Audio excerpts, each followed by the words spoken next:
Magandang buhay! Ang tawag sa halamang ito ay North Fork Island or ang tawag ng iba ay Araucaria. Ang halamang ito ay sinasabing low light tolerant na halaman.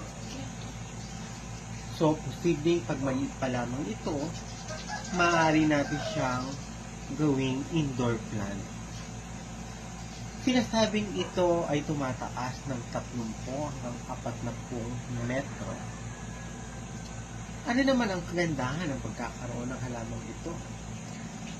Una, nagpapaganda ng kapaligiran, mapaloob man o mapalabas ng bahay. Ikalawa, ito ay isang natural purifier na ibig sabihin ay nagpapalinis ng hangin katulad ng mga nabanggit na halaman. At pinakahuli, ito ay nag-aanyaya ng parang isang stress relief, no? Stress relief na ibig sabihin nagpapakalma sa atin kapag tayo ay pagod galing sa trabaho. Yun lang, iba ang may alam. Till next time.